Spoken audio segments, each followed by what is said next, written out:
హరే కృష్ణ దండత్నామల్లు అందరి భక్తులకి స్వాగతం. ఈరోజు మన శ్రీ వాల్మీకి రామాయణం చర్చలోకి. మనము ఈరోజు శ్రీ వాల్మీకి రామాయణం బాలకాండ అధ్యాయాలు 66 నుంచి 69 వరకు చర్చించుకుందామంట. ముందు మంగళాచరణ చేసుకుందాం. ఓం అజ్ఞానతిమిరాంధస్య జ్ఞానాంజనాశలాకయా చక్షోరున్మిళితం येन తస్మై శ్రీగురవే నమః. శ్రీచైతన్యమనోభీష్టం స్థాపితం येन భూతలే స్వయం రూపः కదా మह्यं దదాతి స్వపదాంతికం. వందేహం శ్రీగురూన్ శ్రీయుతాపదకమలం శ్రీగురూన్ వైష్ణవాంశ శ్రీరూపం సాగ్రజాతం సహగణరఘునాథాన్వితాం తం సజీవం సాద్వైతం సావధూతం పరిజనసహితం కృష్ణచైతన్యదేవం శ్రీరాధా కృష్ణపాదాన్ సహగణలలిత శ్రీవిశాఖాన్వితాంశ్చ. నమా ఓం విష్ణుపాదాయ కృష్ణప్రేష్ఠాయ భూతలే శ్రీమతే భక్తివేదాంత స్వామినితి నామినే. నమస్తే సారస్వతే దేవే గౌరవాణి ప్రచారిణే నిర్విశేషः శూన్యవాदी పాశ్చాత్యదేశతారిణే. నమో మహావదన్యాయ కృష్ణప్రేమప్రదాయతే కృష్ణాయ కృష్ణచైతన్యనామినే గౌరద్విషే నమః. హే కృష్ణ కరుణా సింధో దీనబంధో జగత్పతే గోపీశ గోపికా కాంత రాధాకాంత నమోస్తుతే. తప్తకాంచన గౌరాంగీ రాధే వృందావనేశ్వరి వృషభానుసుతే దేవి ప్రణమామి హరిప్రియే. నీలాచలనివాసాయ నిత్యాయ పరమాత్మనే బలభద్ర సుభద్రాభ్యాం జగన్నాథాయ తే నమః. వాంఛాకల్పతరుభ్యశ్చ కృపాసింధుభ్య ఏవ చ పతితానాం పావనేభ్యో వైష్ణవేభ్యో నమో నమః. జయ శ్రీకృష్ణ చైతన్య ప్రభు నిత్యానంద శ్రీ అద్వైత గదాధర శ్రీవాసాది గౌరభక్తవృంద. హరే కృష్ణ కృష్ణ కృష్ణ హరే హరే హరే రామ రామ రామ హరే హరే. హరే కృష్ణ.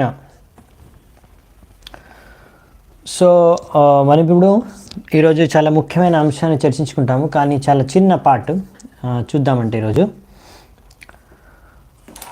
దాని తర్వాత అంటే మనం నిన్న లాస్ట్ శ్రీ వాల్మీకి రామాయణం వరకు చూసుకున్నాము. అక్కడ నుంచి మనం కంటిన్యూ చేస్తున్నాము.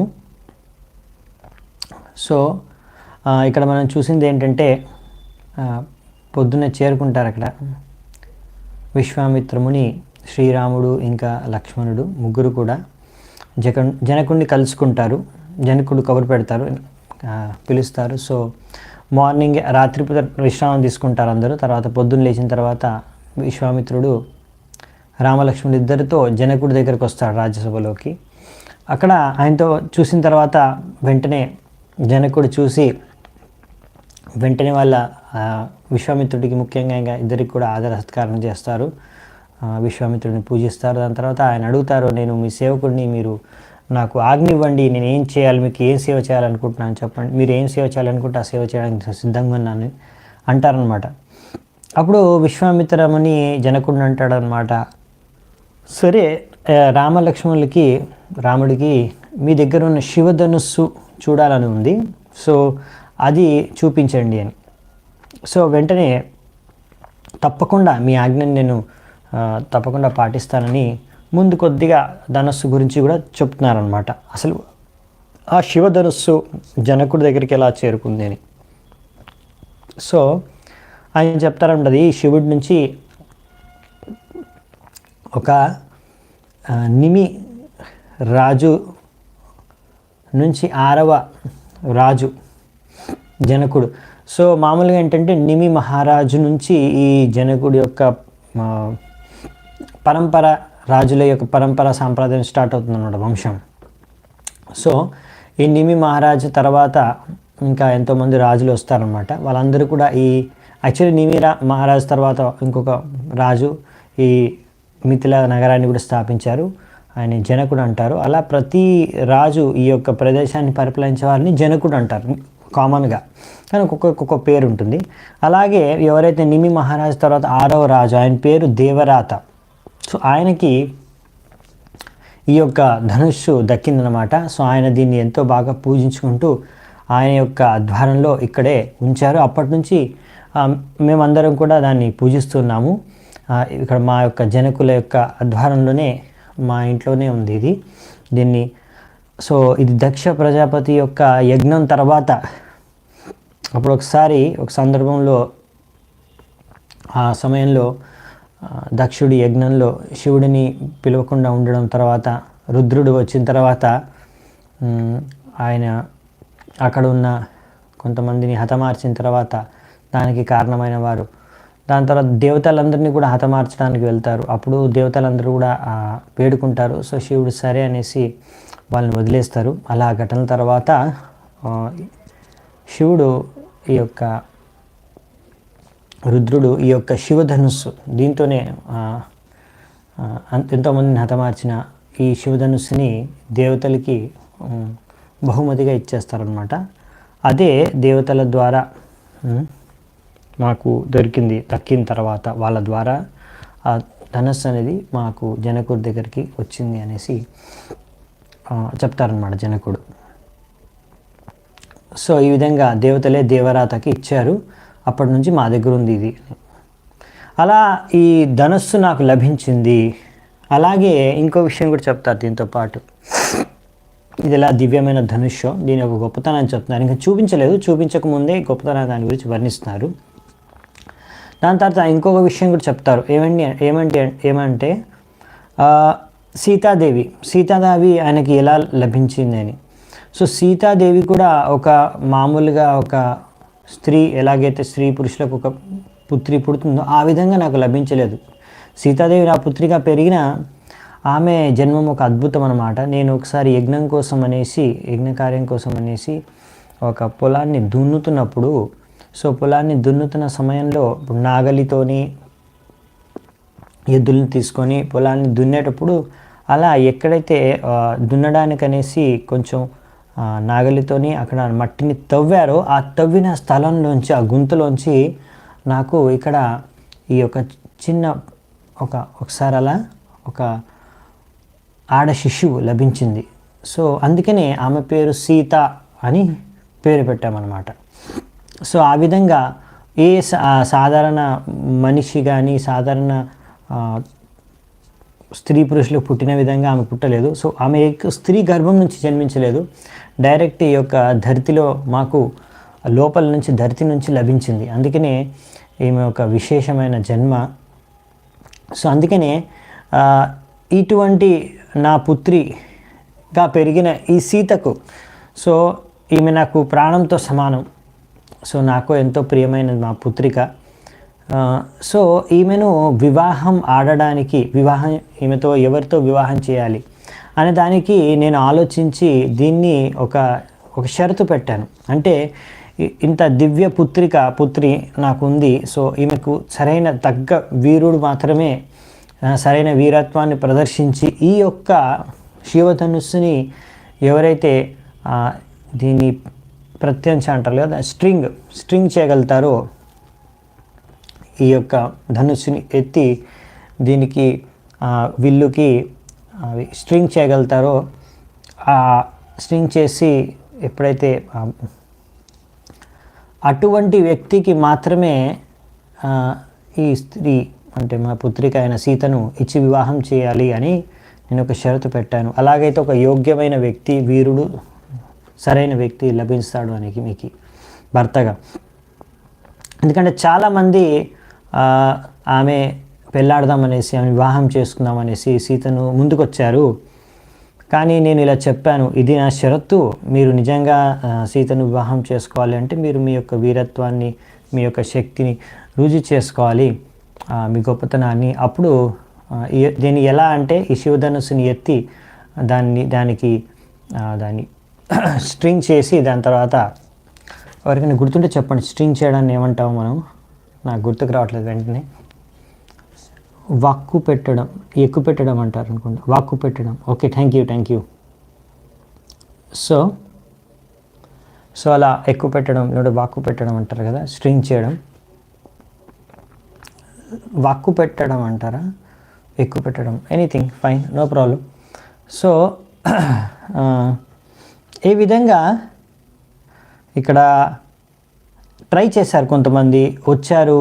కానీ చాలామంది పెద్ద పెద్ద రాజులు ఎంతోమంది వచ్చారు, చాలామంది ఈ శివధనుస్సుని ఎత్తలేకపోయారు, కదలించలేక కూడా పోయారు. ఇంకా ఎత్తి దానికి ఎక్కువ పెట్టడం, వక్కు పెట్టడం, దాని తర్వాత అంతవరకు వాళ్ళు చేయలేకపోయారు. సో వాళ్ళు అనుకున్నారు ఇది అసాధ్యం, అసలు ఇది ఎవరికి సాధ్యం కాదు అనుకున్నారు. అందుకనే వాళ్ళందరూ ఒకసారి కలిసి ఇది ఎవ్వరు చేయలేకపోతున్నారు కనుక వాళ్ళందరూ ఎలాగైనా సరే నా పైన ఆక్రమణ చేద్దామనేసి ఈ మిథిలాను వాళ్ళు ఆక్రమించడానికి బలవంతంగా, ఎస్ థ్యాంక్ యూ, ఎక్కువ పెట్టడం అంటారు కదా, థ్యాంక్ యూ. సో వాళ్ళు మిథిలా నగరాన్ని ఆక్రమించడానికి ప్రయత్నించారు, అటాక్ చేశారు. కానీ నేను ఎలాగైనా సరే నా సాయశక్తిలో నా దగ్గర ఉన్న అన్ని రకాల ఆయుధాలు మరియు శస్త్రాలు మరియు రకరకాల మనుషుల్ని అందరినీ తీసుకొని, నా సైన్యాన్ని తీసుకొని నేను చాలా ప్రయత్నించాను అడ్డుకోవడానికి. అలా 1 సంవత్సరం వరకు నేను పోరాడాను. అలా సంవత్సరం పాటు పోరాడిన తర్వాత నా శక్తి సామర్థ్యం అనుసారంగా నేను ప్రయత్నించాను మిథిలాన్ని దాన్ని రక్షించడానికి. నా దగ్గర ఉన్న అన్ని సువిధలు కూడా, లేకపోతే అస్త్రాలు కూడా, అవన్నీ కూడా అయిపోతున్నాయి. ఇంకా నేను ఇంకా అలసిపోయాను. అటువంటి సమయంలో నేను ఇంకా మరి నా వల్ల కాదేమో, ఇంకా నేను ఈ మిథిలా నగరాన్ని రక్షించుకోలేనేమో, ఎందుకంటే దానికి తగ్గట్టు సైన్యం, శక్తి, సామర్థ్యం అంతా తగ్గిపోయింది, అయిపోతుందంతా 1 సంవత్సరం వరకు కొట్లాడడంతో నా దగ్గర ఉన్న సదుపాయాలు లేవు ఇంకా కొనసాగించడానికి యుద్ధం. సో ఆ సమయంలో నేను దేవతల్ని ప్రార్థించుకొని వాళ్ళని సంతృప్తిపరిచాను. తద్వారా దేవతలు నా యొక్క ప్రార్థనను స్వీకరించి నాకు సంతృప్తి చెంది నాకు ఎంతో దివ్య రథాలతో నిండిన సైన్యాన్ని, అలా గుర్రాలని, ఏనుగుల్ని, ఇంకా నడిచే సైనికుల్ని కూడా, ఇలా 4 డివిజన్స్ ఉంటాయి. నడిచే సైనికులు, గుర్రాల మీద ప్రయాణించేవారు, అంటే సవారీ చేసి యుద్ధం చేసేవారు, ఏనుగుల మీద యుద్ధం చేసేవారు, సవారీ చేసి రథాల మీద ఎక్కి యుద్ధం చేసేవి. ఈ 4 రకాల సైన్యాన్ని నాకు వాళ్ళు పంపించారు, దేవతలు అందించారు. తద్వారా వాళ్ళందరి సహాయంతో నేను వాళ్ళందరితో యుద్ధం చేసి వాళ్ళందరినీ తరిమి కొట్టేశాను. చాలామంది రాజులు భయపడి యుద్ధంలో తట్టుకోలేక పారిపోయారు, కొంతమంది చనిపోయారు, కొంతమంది అలా వెళ్ళిపోయారు, తిరిగి మళ్ళీ ఇంకా ఆక్రమించడానికి రాలేదు. సో ఇది ఇలా ఎంతోమంది పెద్ద పెద్ద క్షత్రియులు, మహారాజులు ప్రయత్నించారు. ఈ యొక్క ధనుష్యుని ఎత్తను కూడా ఎత్తలేకపోయారు. సో కానీ ఇదే షరతు నాది, ఎందుకంటే నా యొక్క పుత్రి ఒక సాధారణ స్త్రీ కాదు, ఆమె చాలా గొప్ప దివ్య జన్మ. సో అటువంటి గొప్ప వ్యక్తి, శక్తివంతుడైన వీరుడు, అసాధారణమైన వ్యక్తి నుంచే ఆమెకి వివాహం చేద్దామని నా కోరిక. అందుకనే ఇటువంటి షరతును నేను పెట్టాను. సో ఇది కనుక శ్రీరాముడు పూర్తి చేస్తే, శ్రీరాముడు కనుక ఈ యొక్క శివధనుస్సుని ఎత్తి దానికి ఎక్కువ పెట్టగలిగితే తప్పకుండా నాకెంతో సంతోషంగా ఉంటుంది. నా సీతాదేవిని, నాకన్నా ప్రాణం కన్నా ఎంతో ప్రియమైన నా కూతురైన సీతాదేవిని నేను ఇచ్చి శ్రీరాముడితో వివాహం చేయడానికి, ఎందుకంటే ఇది కూడా నా యొక్క కోరిక. సో ఇది నా యొక్క షరత్తు కూడా పూర్తవుతుంది. ఎందుకంటే ఇప్పటివరకు అలాంటి ఏ పురుషుడు నాకు కనపడలేదు, అంత సామర్థ్యం ఉన్న ఏ ఒక్క పురుషుడు కనిపించలేదు భూమి మీద. సో నాకు కూడా ఒక చింత ఉంది, ఒక మంచి సరైన యోగ్య వ్యక్తితో వివాహం చేయాలని. సో ఇది నా షరతు, నేను తప్పకుండా పూర్తి చేసుకుంటాను అని ఇదంతా స్టోరీ అంతా చెప్పి, ఇప్పుడు దాని తర్వాత విశ్వామిత్రుడు అంటాడు, సరే చాలా మంచిది, మరి ఇంకా వెంటనే ఆ శివధనుస్సుని ఇక్కడికి రప్పించు, తీసుకొని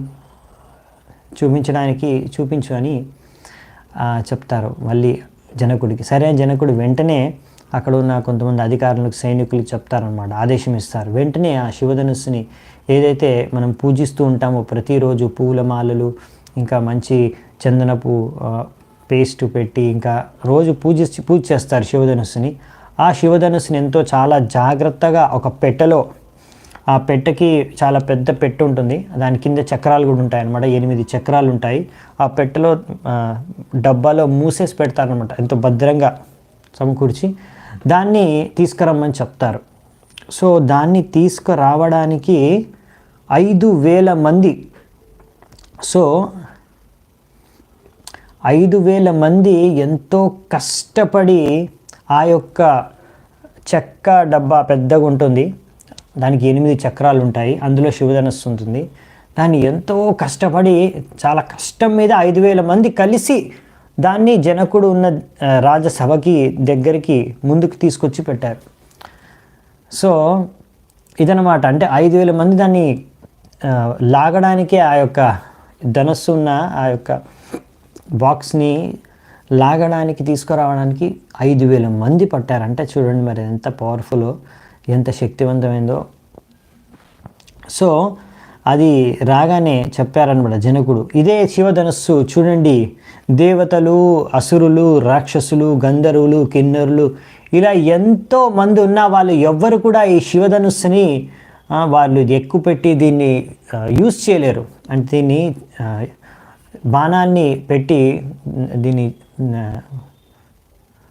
శివధనుస్సుని వాళ్ళు ఉపయోగించలేరు. అంత సామర్థ్యం దేవతలకి, దానవులకి, రాక్షసులకి, లేకపోతే ఏ రకమైన యక్షలు, గంధర్వులు, కిన్నరులకి ఎవరికీ లేదు ఈ యొక్క ప్రపంచంలో ఇప్పటివరకు. సో ఇటువంటిది మరి శివధనుస్సు ఇదే చూడండి అనగానే వెంటనే శ్రీరామచంద్రుడు ఆ పెట్టెను చూసి బయట నుంచి ఆ మూత కూడా ఓపెన్ చేస్తారనమాట. ఓపెన్ చేసి చూస్తారనమాట. ఎంతో ఆసక్తికరంగా చూస్తూ ఆయన అడుగుతాడు విశ్వామిత్రముని, జనకుణ్ణి, మీరు అనుమతిని ఇస్తే, మీ అనుమతి ఉంటే నేను ఒకసారి ప్రయత్నిస్తాను ఈ యొక్క శివధనుస్సుని ఎత్తడానికి, ఎక్కువ పెట్టడానికి అని. సరే అనేసి విశ్వామిత్రముని మరియు జనకుడు అనుమతి ఇవ్వగానే ఎంతో సునాయాసంగా, చాలా ఈజీగా మధ్యలో పట్టుకొని ఈజీగా ఎత్తేసాడు అనమాట. ఏదో మామూలుగా కట్టెపుల్లని ఎత్తినట్టుగా, ఒక నార్మల్ కట్టెని ఎత్తినట్టుగా ఒక చేతిని మధ్యలో ఒక చేయిలో పెట్టి శివధనుస్సు ఎత్తేసారనమాట. అలా ఎత్తడమే కాకుండా ఎంతో సునాయాసంగా దాన్ని ఎక్కువ కూడా పెట్టేశారు. అలా ఎక్కువ గట్టిగా పెట్టి బిగించేటప్పుడే, ఆ ఎగ్గు పెట్టి బిగించగానే ఆ శివధనుస్సు మధ్యలోంచి ఆ ప్రెషర్కి, ఆ ఫోర్స్కి, ఆ ఎక్కువ పెట్టిన ఫోర్స్కి అది మధ్యలోంచి విరిగి పెద్ద శబ్దం చేసింది. ఎంత పెద్ద శబ్దం వచ్చిందంటే అప్పుడు నిర్ఘట మరియు ఎర్త్క్వేక్, భూకంపం, నిర్ఘట రెండు కలిపి ఒకేసారి ఎంత పెద్ద శబ్దం చేస్తే అంత శబ్దం వచ్చింది. నిర్ఘట అంటే అది ఒక గాలిలో మధ్యలో పెద్దగా గాలి నుంచి సౌండ్ వస్తుందంట, అది ఒకటి ఆకాశంలో. దాని తర్వాత భూకంపం వచ్చినప్పుడు రెండు కలిపి, ఇంకా అదే సమయంలో అన్ని రకాల పక్షులు గట్టిగా అరవడం అన్నీ ఒకేసారి జరిగితే ఎంత పెద్ద సౌండ్ వస్తుందో అంత పెద్ద శబ్దం వచ్చి ఎంతోమంది రాజులు అక్కడ కూర్చొని ఉన్నారు, నించొని ఉన్నారు, ఎవరైతే ఎంతోమంది వ్యక్తులు, వాళ్ళందరూ కూడా ఒక విశ్వామిత్ర ముని, జనకుడు, రామలక్ష్మణులు తప్ప మిగతా వాళ్ళందరూ కూడా అప్పుడే హఠాత్తుగా ఆ శబ్దాన్ని తట్టుకోలేక కింద పడిపోయారంట. మళ్ళీ వాళ్ళందరూ కాసేపట్లో కోలుకొని మళ్ళీ నించుని అసలు ఏం జరిగిందని చూసేవారికి అక్కడ అవి 2 ముక్కలు అయిపోయింది ఆ యొక్క విల్లు, శివధనుస్సు. అది చూడగానే వెంటనే జనక మహారాజు ఎంతో ఆనందించేశాడు. ఇన్ని రోజులకి ఆయనకు అర్థమైంది, ఈ యొక్క శివధనుస్సుని ఎత్తి ఎక్కువ పెట్టే ఒక గొప్ప వ్యక్తి, వీరుడు ఉన్నాడు ఈ ప్రపంచంలో. ఈ యోగ్య వ్యక్తి సీతాదేవికి సరైన భర్త అవ్వగలడు. ఇప్పుడు నేను ఈ యొక్క ఏదైతే షరత్ని పెట్టానో ఆ షరత్ను నేను పూర్తి చేసుకోగలిగాను. ఎందుకంటే చాలామంది అన్నారు ఇది ఎవరికి సాధించరు అనేసి ఆయన కూడా అనుకుంటున్నాడు, ఎవరైనా అసలు చేయగలరా ఇది అని. కానీ నమ్మకం ఉండే ఆయనకి చేయగలడు, నాకు సరైన వ్యక్తి. సో అలా రాముడు కూడా చేయాలనే కోరుకుంటున్నారు జనకుడు. సో ఇలా చేయగానే నేను నమ్మలేకపోతున్నాను, కానీ నాకు ఎంతో ఆనందంగా ఉంది. రాముడు ఎంతో సునాయాసంగా ఈ వెల్లుని విరిచేశాడు.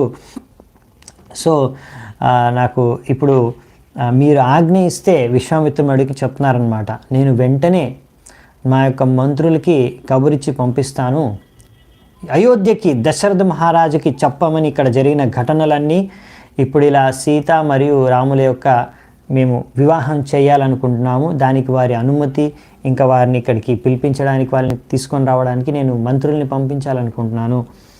సో మీరు అనుమతిస్తే వెంటనే ఇప్పుడే నేను మంత్రుల్ని కబురిచ్చి పంపిస్తాను అంటే వెంటనే విశ్వామిత్రని అనుమతిస్తారు. వెంటనే ఆయన ఒక పత్రం రాస్తారు, అసలు ఇక్కడ ఏమేం జరిగింది, దాని తర్వాత ఎలా ఇప్పుడు శ్రీరామచంద్రుడి విల్లును విరిచాడు, ఇప్పుడు రాముడు ఇంకా సీతా వివాహం ఆయన చేయదలుచుకున్నాడు, సో దానికి ఆయన ఆహ్వానం మరియు పర్మిషన్ కోసం ఆయన వీక్షిస్తున్నాడు అనే విధంగా ఆయన మొత్తం లెటర్ రాసి మంత్రులకు ఇచ్చి పంపిస్తారన్నమాట. ఆ మంత్రులు 3 రాత్రులు మధ్యలో రాత్రులు అక్కడ బ్రేక్ జర్నీ చేసుకుంటూ ఆగి మొత్తానికి 3 రోజుల తర్వాత అక్కడ చేరుకుంటారనమాట.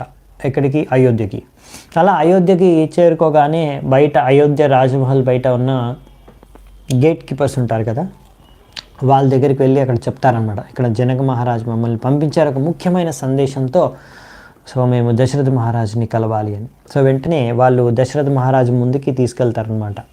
సో ఈ మంత్రులే వెళ్తారనమాట స్వయంగా ఈ యొక్క మెసేజ్ని తీసుకొని ఈ యొక్క సందేశాన్ని తీసుకొని జనకుడి నుంచి కొంతమంది మంత్రులే వెళ్తారు. సో అలా దాని తర్వాత వాళ్ళు జనకుడి దగ్గరికి వెళ్తారు. జనకుడిని చూస్తారు అక్కడ రాజసింహాసనం పైన కూర్చున్న అతన్ని. సో ఆయనకి ప్రణామాలు అర్పించుకుంటారు. ఇలా చెప్తారు, మేము జనకుడు మమ్మల్ని పంపించాడు మీకు ఒక ముఖ్యమైన సందేశం ఇవ్వడానికి అని ఆ పత్రంలో ఉన్న విషయాలు కూడా చెప్తారనమాట. ముఖ్యంగా ముందు దశరథ మహారాజుని అడుగుతారనమాట ఈ విధంగా, సో మీరందరూ కూడా బాగున్నారనేసి, మీ ప్రజలు, మీరు, మీ పరివారం అందరూ సుఖంగా ఉన్నారనేసి, మీరంతా కుశలమనేసి జనక మహారాజు మీరందరికీ శుభం కోరుతూ ఇలా ఆశిస్తూ మిమ్మల్ని మీ యొక్క బాగోగులు అడగమన్నారు మీ కుశలం గురించి. దాని తర్వాత అసలు విషయం ఏంటని చెప్తారనమాట. ఈ విధంగా మొత్తం అక్కడ జరిగిందంతా, ఎలా విశ్వామిత్రుడు రామలక్ష్మణులతో అక్కడికి వచ్చారు, దాని తర్వాత ఎలా శ్రీరామచంద్రుడు ఆ యొక్క విల్లుని విరిచాడు, తద్వారా ఆయన ఇప్పుడు సీతాదేవిని గెలుచుకున్నాడు. ఈ విధంగా ఇప్పుడు జనకుడు ఎంతో ఆనందంతో ఎదురు చూస్తున్నాడు మీ యొక్క రాక కోసం. మీరు వెంటనే వస్తే, అది మీకు సమ్మతమైతే వెంటనే సీతను రాముడికి ఇచ్చి వివాహం చేద్దామని. సో మనకు తర్వాత కూడా వస్తుంది. సో రాముడు కూడా ఎదురు చూస్తాడనమాట. అంటే దశరథుడు వచ్చినాక ఆయన అనుమతించిన తర్వాతనే వివాహం జరగడం అనేది దానికోసం. సో అలా మనకి ఇక్కడ చూస్తాము వెంటనే. సో మీరు దయచేసి మీ యొక్క మంత్రులు మరియు మీ గురువులు వాళ్ళని ముందు పెట్టుకొని, ఇంకా మీ అందరి కుటుంబ వాసులతో ఎంత శీఘ్రంగా వీలైతే అంత శీఘ్రంగా మీరు ఇక్కడ మిథిలా రాజ్యానికి మీరు వచ్చేస్తే నా యొక్క ఈ కోరిక నన్ను నెరవేర్చుకోగలను, సీతను రాముడికి ఇచ్చి వివాహం చేయడమే కోరిక నేను తీర్చుకోగలను, దయచేసి మీరు వెంటనే బయలుదేరి రావాలి అనేసి ఆయన రిక్వెస్ట్ చేస్తూ ఈ యొక్క శుభ సమాచారాన్ని అందిస్తాడనమాట. సో మంత్రుల నుంచి ఈ విషయం వినగానే దశరథ మహారాజుకి ఎంతో ఆనందం కలుగుతున్నాడు, పట్టలేనంత ఆనందం. మీకు గుర్తుంటే ముందు ఇలా రాముడి యొక్క వివాహం ఎలా చేయాలి, ఎవరితో చేయాలని ఇలా చర్చించుకునేటప్పుడే తన మంత్రులతో, గురువులతో, అదే సమయంలో విశ్వామిత్రముని వచ్చి రామలక్ష్మణులు ఇద్దరిని తాటకుని వధించాలి, నాకు నా యొక్క యజ్ఞాన్ని రక్షించాలి, దానికి రామలక్ష్మణుల యొక్క సహాయం కావాలి, రాముడిది ముఖ్యంగా అనేసి ఇద్దరిని తీసుకొని వెళ్ళిపోతారు. సో ఇప్పుడు అది ఒక కోరిక ఉండే దశరథ మహారాజుకి కూడా. ఇప్పుడు ఆయన ఎంతో ఆనందంగా, ఎందుకంటే ఈ జనకుడి యొక్క వంశం కూడా చాలా గొప్ప వంశం. సో అది కూడా సరైన తగిన వంశం, పరివారం, మన రాజుల, మన క్షత్రియ ఈ సూర్యవంశంకి తగ్గట్టుగా అది కూడా చాలా గొప్ప వంశం, దాంతో ఆ వంశంతో ఈ మంచి సంబంధం అని ఇంకా ఈ విధంగా ఈ రఘువంశంలో కీర్తిని ఇంకా పెంచే విధంగా శ్రీరామచంద్రుడు ఇంకా రామలక్ష్మణులు ఇద్దరు అక్కడికి వెళ్ళి ఈ విధంగా వీరత్వాన్ని ప్రదర్శించారు. సో ఆ విషయాన్ని తెలుసుకొని ఇంకా ఆనందించి అక్కడ అందరితో పంచుకున్నారనమాట. అక్కడ మంత్రులతో, ఇంకా గురువులతో, ఇంకా అందరికీ చెప్పారు, ఇది నాకు చాలా ఆనందకరమైన విషయం, మీరందరికీ సమ్మతమే అయితే మరి మనం వెంటనే బయలుదేరొచ్చు ఇక్కడ నుంచి మిథిలాకు వెళ్ళొచ్చు అని. సో వెంటనే అక్కడ ఉన్న మంత్రులు ఇంకా ఋషులు మునులు, ముఖ్యంగా వాళ్ళు ఉన్న గురువులు కూడా, వశిష్ఠముని, వామదేవ్ వీళ్ళందరూ కూడా తప్పకుండా చాలా మంచి శుభవార్త, మా అందరికీ సమ్మతమే, వెంటనే దీనికి తగిన ఆయోజన చేయండి అని వెంటనే దశరథ మహారాజు ఆజ్ఞ ఇచ్చేస్తారనమాట అక్కడ ఉన్న మినిస్టర్స్కి, మంత్రులకి. దీనికి తగిన ఏర్పాట్లు మీరు చేసేయండి, వెళ్ళడానికి మనం రేపు పొద్దున్నే నేను బయలుదేరడానికి రెడీగా ఉన్నానని. సో ఆ రాత్రి వాళ్ళు మెసెంజర్స్, అదే మంత్రులు కూడా ఎవరైతే సమాచారాన్ని తీసుకొని వచ్చారో వారు కూడా అక్కడే విశ్రాంతి తీసుకొని ఆనందంగా తర్వాత బయలుదేరారనమాట. సో నెక్స్ట్ డే పొద్దున్నే ఇంకా యాత్ర ఇక్కడ నుంచి ఇప్పుడు దశరథ మహారాజు తన గురువుల్ని ముందు పెట్టుకొని, అంటే అందరినీ తీసుకొని వెళ్ళారనమాట. ముఖ్యంగా వశిష్ఠులు, వామదేవ, జాబలి, ఇంకా కశ్యప, ఇంకా మరియు ఇలా మార్కండేముని, ఇలా చాలామంది మునులు మనం ముందు కూడా చర్చించుకున్నాం కదా. ఎవరైతే గురువులుగా మనం స్వీకరించారో జనకుడు, దశరథుడు వాళ్ళందరినీ తీసుకొని ముందు ఆయన రథం ఎక్కాడు. ముందు ఆయన వాళ్ళందరినీ పెట్టుకొని, తర్వాత వెనకాల అందరూ కూడా 4 రకాల సైన్యం చెప్పాం కదా, ఇలా కాళ్ళ నడక మీద వెళ్ళేవాళ్ళు, గుర్రం పైన సవారీ చేసేవారు, ఏనుగు పైన సవారీ చేసేవారు, రథాల పైన సవారీ చేసేవారు, అందరితో ఇంకా అందరు కుటుంబ సభ్యులు అందరూ తీసుకొని కూడా అక్కడ నుంచి బయలుదేరారనమాట. సో ఇలా బయలుదేరుతూ ఒక ఎంతో ఆనందంగా అందరికీ చెప్పారు దశరథ మహారాజు. అందరినీ బాగా, ఇప్పుడు సీతారాముల యొక్క కళ్యాణంకి మనం వెళ్ళబోతున్నాము, కనుక ఖజానాలో నుంచి అన్ని డబ్బుల్ని కానీ అక్కడ ఉన్న అన్ని బంగారం అవన్నీ కూడా, జ్యువెలరీ అవన్నీ కూడా ఇచ్చారంట. అందరినీ తీసుకొని సరిగ్గా అందరూ బాగా తయారయ్యి అన్నీ డ్రెస్సింగ్ చేసుకొని, డెకరేషన్ చేసుకొని రెడీ అయ్యి పెళ్ళికి వెళ్ళాలని. సో అందరినీ అలా చెప్పి రెడీ అయ్యేసి అక్కడ నుంచి బయలుదేరారనమాట, అన్నీ తీసుకొని, సామాన్ అంతా తీసుకొని. సో ఆ విధంగా 4 రోజులు పట్టిందనమాట వాళ్ళకి అక్కడ అయోధ్య నుంచి మిథిలాకు చేరుకోవడానికి. అలా మిథిలా యొక్క పరిసరాలకు చేరుకోవడాన్ని కబురు వచ్చేసింది జనకుడికి. వెంటనే జనకుడు తన మంత్రులతో ఇంకా తన గురువుని తీసుకొని అక్కడికి చేరుకున్నారనమాట. వెంటనే దశరథుడిని స్వాగతం పలకడానికి వెంటనే దశరథుడిని చూడగానే ఎంతో ఆనందం చెందారు. ఆనందంతో ఇద్దరు ఒకరినొకరు చూసుకొని ఇద్దరు ఒకరినొకరిని కుశలం గురించి అడుక్కోవడం, వాళ్ళిద్దరు ఆనందంతో కలుసుకోవడం. దాని తర్వాత వెంటనే వాళ్ళు లోపలికి వెళ్ళడం తర్వాత జనకుడు వెంటనే అడుగుతాడనమాట, చెప్తాడనమాట, మాకెంతో ఆనందంగా ఉంది, నేను ఇలా వెంటనే సీతారాములకి ఇద్దరికి వివాహం చేయాలనుకుంటున్నాను. ఇది రేపు మేము ఒక యజ్ఞం చేస్తున్నాము, అది యజ్ఞం రేపు సంపూర్ణమైపోతుంది. వెంటనే ఈ అయిపోగానే యజ్ఞము ఈ యొక్క ఈ పెళ్లి కార్యక్రమం, దీనికి ఎన్నో కార్యక్రమానికి చేయడానికి రకరకాల విధి విధానం ఉంటుంది కదా, అన్నిటికీ అరేంజ్మెంట్స్ వెంటనే నేను ఈ అరేంజ్మెంట్స్ చేయిస్తాను, మీరు ఓకే అంటే నేను మా మంత్రులకి ఇంకా మా ఇక్కడ ఉన్న పండితులకి, పూజారులకు అందరికి చెప్పేస్తాను, వాళ్ళు తగిన అరేంజ్మెంట్స్ రేపటి నుంచి చేయడం స్టార్ట్ చేసేస్తారు వెంటనే పెళ్ళికి. అనగానే అప్పుడు దశరథ మహారాజు, తప్పకుండా దానం ఇచ్చేది మీరు, సో మీ మీద ఆధారపడి ఉంటుంది, మీరు ఎలాగంటే మేము అలాగే స్వీకరించాలి అని అలా మాట్లాడతారనమాట. అంటే దశరథ మహారాజు ఎంతో నమ్రతగా ఇలా అంగీకరించడం జనక మహారాజు ఆశ్చర్యపోతాడు. సో తప్పకుండా అంటే మహారాజు అంటాడు అనమాట, దశరథ మహారాజు మీరు ఎలా అంటే అలాగే చేద్దామంట అని. సో వెంటనే విశ్వామిత్రముని ఇంకా వశిష్ఠులు అందరూ కూడా సమ్మతిస్తారు. సో వెంటనే అక్కడి నుంచి ఇంకా వివాహం జరగడానికి అనేసి ఏవైతే అరేంజ్మెంట్స్ ఉంటాయో ఆ అరేంజ్మెంట్స్ స్టార్ట్ చేస్తారనమాట. సో ఇక్కడ వరకు ఈరోజు చర్చా విషయం. సో నెక్స్ట్ దీని తర్వాత శ్రీ సీతారాముల కళ్యాణం జరుగుతుంది. సో దానికి కళ్యాణంకి జరిగే సమయంలో 2 వైపులా దశరథుడు ఇంకా జనకుడు ఇద్దరి మధ్యలో చర్చ జరుగుతుంది. వీళ్ళిద్దరూ వాళ్ళ వంశాల గురించి చర్చించుకుంటారు, వంశ పరంపర గురించి. సో దాని తర్వాత సీతారాముల కళ్యాణం జరగడం, ఇదంతా కూడా నెక్స్ట్ మనము రేపే వీలైనంత మటుకు చూసుకుందామంట, రేపే 4:30కి. సో దాని తర్వాత ఇంకొక ఎపిసోడ్ ఉంది. దీని తర్వాత బాలకండలో ఇంకో లాస్ట్ పార్ట్ వచ్చేసి ఇలా వివాహం జరిగి తిరిగి వెళ్ళేటప్పుడు ఒక ఆటంకం మధ్యలో కలుగుతుంది అనమాట. పరశురాముడు వస్తాడు ఎంతో కోపంతో. సో ఆ పరశురాముడి యొక్క ఆగ్రహం, దాన్ని ఎలా ఎదుర్కొన్నారు, ఏం జరిగింది, దాని తర్వాత వాళ్ళు అయోధ్యకు చేరుకోవడం. సో ఇవి ఇంకా 2 ఘట్టాలు ఉన్నాయి. అవి రేపు ఎల్లుండి చూడడానికి ప్రయత్నిద్దామంట. తద్వారా మన బాలకాండ అనేది పూర్తవుతుంది ఈ విధంగా. సో ఇక్కడ నేను ఈరోజు సెలవు తీసుకుంటాను. చాలా చాలా ధన్యవాదాలు మీ అందరికీ. హరే కృష్ణ. దండోత్ ప్రణామాలు అందరికీ. శ్రీ వాల్మీకి రామాయణం కీ జై. శ్రీ వాల్మీకి ముని की जय. शिल प्रभुपाद की जय. अनंत कोटि वैष्णव वृंद की जय.